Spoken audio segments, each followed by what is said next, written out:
উট আগে যাচ্ছে না, এত টানছে যাচ্ছে না। মা আমিনা বলতেছে, বলো গো উম্মে আইমান কি ব্যাপার, উট কেন আগে যায় না? উম্মে আইমান বলছে, গো আমিনা তবে শুনে নাও, আমার হয়তো ছোট মুখে বড় কথা বলা ঠিক হবে না। বলে কেন?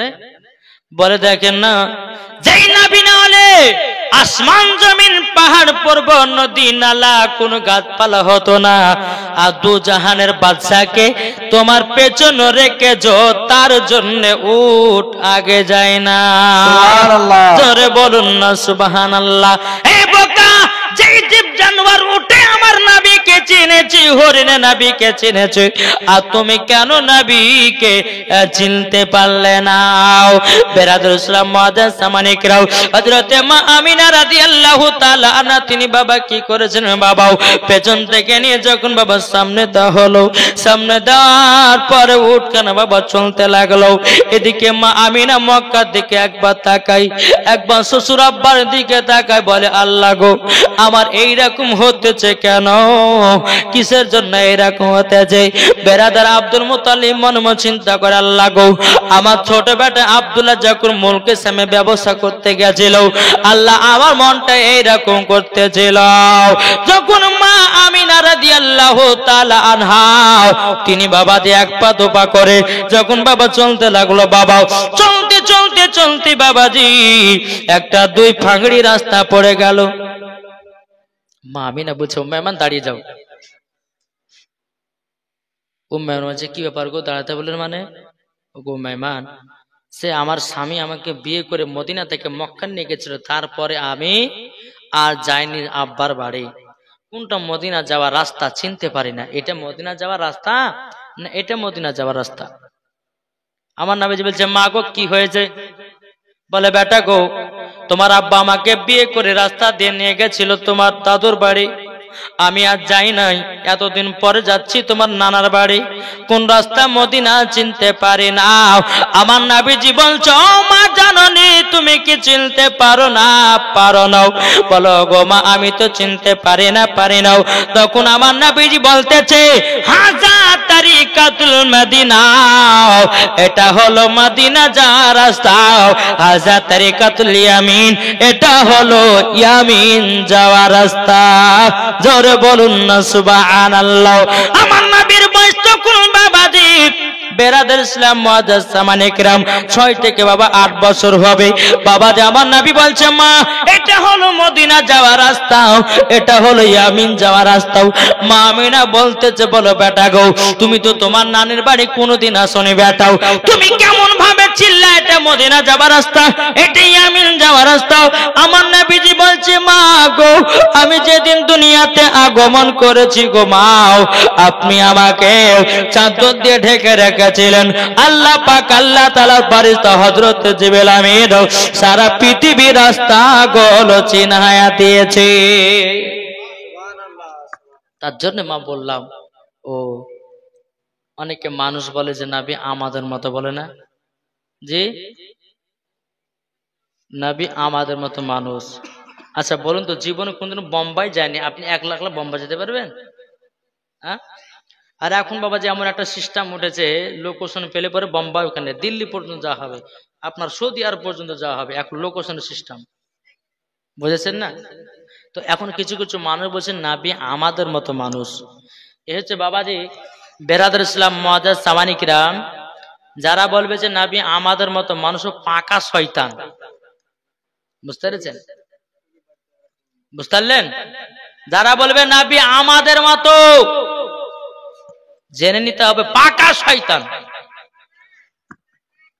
কিছু ওয়াহাবিরা বলে যে ভাই তুমি যে নবীকে আমাদের মতো বলছো, তো কি কারণে বলছো বলো? তো বলছে কেন, আল্লাহ তো কোরআনে বলেছে কুল ইন্নামা আনা বাশারুম মিসলুকুম, আল্লাহ তো নিজেই কোরআনের মধ্যে বলেছে নবী, হে নবী আপনি বলে দিন যে তোমাদের মতোই একজন। এখানে একটু বুঝবেন বাবা, খুব পয়েন্টের কথা বলবো, তোমাদের মতো। এই আয়াতে কারিমাটা কখন নাজিল হয়েছিল? যখন কাফেরের দলেরা, মুনাফিকের দলের নবীকে জাদুকর বলতে লাগলো, কেউ বলছে নাবির পথে জিন আশ্রয় নিয়েছে, কেউ বলছে নাবিকে আপনার কিনা নাবির মাথা পাগল হয়ে গেছে, জোরে কর নাউজুবিল্লাহ। এইরকম যখনই বলে আল্লাহ পাক আল্লাহ তাআলা তখনই কোরআন শরীফের আয়াত নাজিল করে দিল, কুল ইন্নামা আনা বাশারুম মিসলুকুম, হে নবী আপনি তাদেরকে বলে দিন তোমাদের মতোই একজন আমি মানুষ, তোমাদের মতোই। আচ্ছা বলুন বাবাজি আপনাকে কি বলে উদাহরণ, আচ্ছা এই যে চিলিমিলিটা দেখতে পাচ্ছেন নিচকার চিলিমিলিটা, এটা কিসের রং বাবা, কি রং এটা? এটা না, এই দেখেন এটা এই নিচকারটা সোনালি, হ্যাঁ কিন্তু দূর থেকে তো সবাই বলে যে এটা সোনা, হ্যাঁ আরে দেখতে তো সোনার মতন লাগছে গো, বলে না এটা দেখতে তো সোনার মতো লাগছে, কিন্তু ওটা কি সোনা? আমার আল্লাহ বলতেছে তোমাদের মতো সোনার মতো দেখতে, তোমাদের মতো, কিন্তু নাবি আমাদের মতো নয়, সোনার মতো দেখতে, কিন্তু এটা সোনা নয়, তোমাদের মতো, নাবি আমাদের মতো নয়। একটা উদাহরণ দিয়েছে, আর এই বোকারা বলছে নাবি আমাদের মতো মানুষ। আজকে ঝাঁটার বাড়ি পিটার দরকার আছে না বলেন? এইরকম বক্তা যে আসবে যদি এইরকম কথা বলে যে নাবি আমাদের মতো, ওকে লাঠি দিয়ে পিটে ওকে দেশ থেকে তাড়িয়ে দেয়, আর ভিতরে ঈমান আকীদা ঠিক নাই। বাবাজি এই জীবনী বক্তা যখন জীবনী আমি করি, বাহিরকার আরো যেগুলো আউট জ্ঞান দেব আপনার আছে, ওয়াজগুলো আছে, সেগুলো ঢুকানো যায় না, বুঝতে পেরেছেন? এদিকে বলতে যে একবার ধরুন আল্লাহুম্মা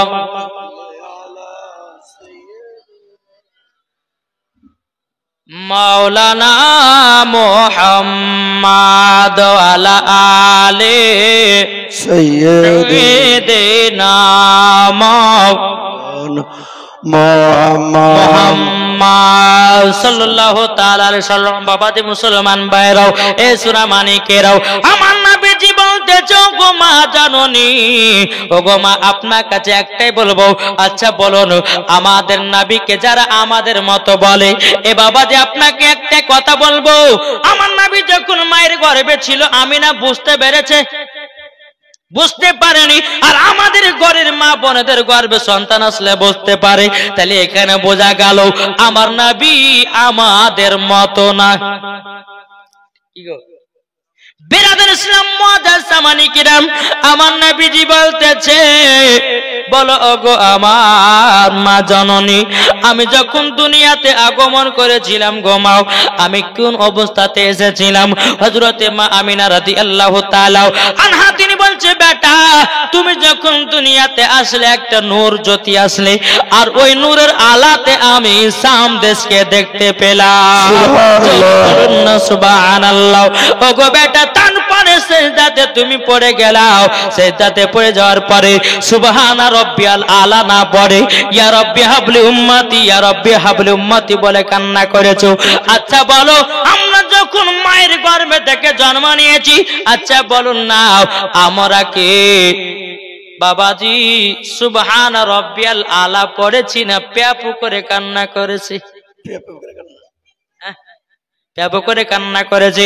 আমার নবী দুনিয়াতে এসে যে সেজদাতে পড়েছে, উম্মতের খোঁজ নিয়েছে, তাইলে বলুন নবী আমাদের মতো না আলাদা? আর শুনুন বাবাজি হাদিস শরীফ থেকে পাওয়া যায় আমার নবী মুস্তাফার ছায়া নাই, জোরে বলেন সুবহানাল্লাহ। ছায়া আছে, দেখুন পেছনে ছায়া নাই, নবীজির ছায়া নাই। এই বাবাজি মুসলমান ভাইরা, ওগো আমার সোনা মানিকেরাও, ও বাবাজি আমার নবী মুস্তাফার শরীর মোবারকে মাছি বসে না, মশাও বসে না। আমাদের শরীরের ঘাম বকরা বকরা গন্ধ করে, আর আমার নবীজির ঘাম পারসিনা মুস্কে আম্বারের থেকেও খুশবুদার। আল্লাহু আকবার, নারে রিসালাত ইয়া রাসূলুল্লাহ, মাসলাকে আলা হযরত জিন্দাবাদ, জীবনী বক্তা জিন্দাবাদ। বাবাজি তাহলে বলুন আমাদের ঘাম যদি এই যে জুব্বা বাবা পড়েছে তলে ঘামে গেছে, আবার জামাতে জামা খাইতে হবে, আবার যদি তার পরের দিন পড়ি তো গন্ধ করবে না? আর আমার নবীজির পাসিনা ঘাম মুস্কে আম্বার থেকেও খুশবুদার। আরে বোকা বলছে নবী আমাদের মতো। কি গো আমার নবীজির পেশাব মুবারক পাক, জোরে বলেন আমার নবীজি থুতু মুবারক পাক, আমার নবীজি গোস্তে থুতু মুবারক দিলে গোস্তের বরকত বেড়ে যায়। আর আমাদের ঘরে কোন মায়ের স্বামী যদি গোস্ত থুতু দেয় তো গোস্ত ফেলে দেয়। হ্যাঁ, আর তুমি বলছো নবী আমাদের মতো বোকা কাহে কেন? 12 বছর ধরে নাকি বলছে 12 বছর ধরে মাদ্রাসায় পড়ে মৌলবি হয়েছি, কারোর মতো ল্যাপটপে মৌলবি হয়নি। ল্যাপটপে কে মৌলবি হয় জানে? ওই রাহুল বেরাদার, জলঙ্গি বাড়ি, বুঝেছেন? বাবা যে আসুন, জালসার জীবন আমার সিস্টেম হচ্ছে আলাদা, জালসার ওয়াজ হচ্ছে আলাদা, আর জীবনের ওয়াজ হচ্ছে আলাদা, বুঝেছেন না?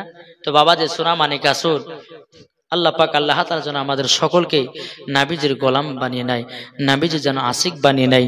জোরে বলুন আল্লাহ মাবিন, আল্লাহ মাবিন। আমার এইবারে একবর শেখ আমার ভাইজান, একবর শেখ ভাইজান 3 রাত্রি জীবনী জালসার আয়োজন করেছেন। বাবাজি এত খুশি না বাজার? কি গো, আল্লাহ বলছে যে জান্নাতের বাগান একটা সাজিয়ে দেয়, আল্লাহ বলছে আল্লাহ যদি খুশি হয়ে যায়, আর এই জালসাতে যদি 5টা মানুষ যদি হেদায়েত হয়ে যায়, নামাজি হয়ে যায়, আল্লাহ পাক বলতেছে তাদেরকেও জান্নাতি। জোরে বলেন আসুন বাবাজি। এদিকে মা হালিমা, মা আমিনা রাদিয়াল্লাহু তাআলা আনহা তিনি বলতেছে বলো ওগো আমার বেটাও, তবে শোনো গো এটা মদিনা যাওয়ার রাস্তা বলাও। বাবাজি মদিনার দিকে চলতে লাগলো, চলতে চলতে চলতে চলতে বাবাজি মাকামে আবু আব্বা যখন পৌঁছে গেল, বেরাদের ইসলাম মুআজ্জিন সামানি কেরাম, এদিকে আমার নবী বলছে মা গো এই জায়গাতে একটুখানি করে বসো গো মাও। বলে কেন গো বেটাও? ওগো মা ওই যে একটা নতুন টাটকা কবর দেখা যায়, ওগো মা জননী ওটাই হলো আমার আব্বা জানের মাজার, ওটাই হলো আমার আব্বা জানের কবর। যখন বাবায় কথা বলার পরে হযরতে আম্মা আমিনা রাদিয়াল্লাহু তাআলা আনহা বলছে বেটা যাও তোমার আব্বার কবরখানা জিয়ারত করে আসো। আমার নবীজি আব্বার কবরের পাশে গেল, বাবাও জিয়ারত করতেছে। এদিকে মা আমিনা রাদিয়াল্লাহু তাআলা আনহা তিনি আল্লাহর কাছে দোয়া করে বলতেছে বলে আল্লাহ গো আজকে যদি আমার স্বামী বেঁচে থাকতো কত না আমার বেটাকে আদর করিত গো আল্লাহ, আল্লাহ গো আমার স্বামী যদি বেঁচে থাকতো কতই না খুশি হতো। এই বলে বাবা আল্লাহর কাছে মা আমিনা দোয়া করতেছে। আমার নবীজি দোয়া করি বাবাজি মাকে বলছে মা চলুন নানির বাড়ি সোনার মদিনাতে। বাবা বহুত লম্বা ঘটনাও, কেননা বক্তার আসার টাইম হয়ে গেছে তার জন্য ছল খেলে চলে যাচ্ছি। বাবা বেরাদের ইসলাম মুআজ্জিন সামানিকরাও যখন বাবা কি বলছে এটা ছল খেলে দেবেন হবে না, হ্যাঁ না হয়তো যদি না পৌঁছায় জায়গাতে তো একটু আপনাদেরকে শুনতে খারাপ লাগবে। বাবা দে মুসলমান সোনা মানিকেরাও যখন বেরাদার আমার নবীজি বলছো গো মা জননী মা, তবে শুনে নেন গো মা আজকে আমরা আব্বা জানের কবরখানে আসলাম গো মা, আমার কলিজা যেন ঠান্ডা হয়ে গেল। জোরে বলুন নারায়ে তাকবীর, নারে সালাত, মাসলাক আলা হযরত পীর কা দামান, ওলি কা দামান হযরত মাওলানা মোহাম্মদ সাব্বির আলাম কাদরি সাহাব জোরকন জিন্দাবাদ। দেখেন বাবা প্রধান অতিথি চলে এসেছেন, আপনারা আমার মুখ থেকে 3 রাত্রি জালসা শুনলেন নাকি বলছে 3 রাত্রি বিশ্বনবী মুহাম্মদ রাসূলুল্লাহ সাল্লাল্লাহু আলাইহি সাল্লামের জীবন শুনেছেন। বাবাজি বেশি আমি লম্বা চড়া করব না, তবে বাবা যে ঘটনাটা আমি আপনাদেরকে বলতেছিলাম, তো আমার মা আমিনা রাদিয়াল্লাহু তাআলা আনহা তিনি বাবাজি নানির বাড়িতে কদিন থাকলো বাবা? 1 মাস থাকলো। আমার নবীজি বলছে বলো গো মা, ওগো মা জননী 1 মাস তো আমাদের থাকা হয়ে গেল। মা আমিনা রাদিয়াল্লাহু তাআলা আনহা বলতেছে বলো গো আমার বেটা চলো আমাদেরকে মক্কাতে চলে যেতে হবে। বেরাদের ইসলাম মুআজ্জিন সামানিকরাও আমার নবীকে উটের উপর চড়িয়ে নিয়েছে। উম্মে আইমান উটে লাগাম ধরে বাবা টানতে লাগলো। হযরতে মা আমিনা রাদিয়াল্লাহু তাআলা আনহা তিনিও উটের উপর বাবা চড়ে গেল। বাবা চলতে চলতে চলতে বেরাদার খুবই রৌদ্র পড়তেছে, ফাঁকা মরুভূমি, খুব গরম। বাবা বেরাদের ইসলাম মুআজ্জিন সামানিকরাম এই যে বাবা এখন এমন একটা গরম বাবা পড়তেছে, এত গরম। দিনের বেলাতে আপনি যদি খালি পায়ে রোডের উপর হাঁটেন তো রোডে পা দেওয়া যাবে না, এত গরম। বেরাদার ইসলাম মুআজ্জাজ সামানিকরাম, এই গরমটা কিসের গরম জানেন নাকি? জানেন এই যে এত গরম পড়ছে কিসের গরম? হাদিস শরীফ থেকে প্রমাণিত বাবা, আমার নবীজি বলেছেন রমজান মাসের পর যেই গরমগুলো পড়বে ওই গরমগুলো হলো জাহান্নামের নিঃশ্বাস। বুঝেছেন? জাহান্নামের একটা নিঃশ্বাস। তাহলে চিন্তা করুন, জাহান্নামের একটা নিঃশ্বাসের যদি এত তাপমাত্রা হতে পারে তাহলে জাহান্নামের আগুনের কত বাবাজি টেম্পার।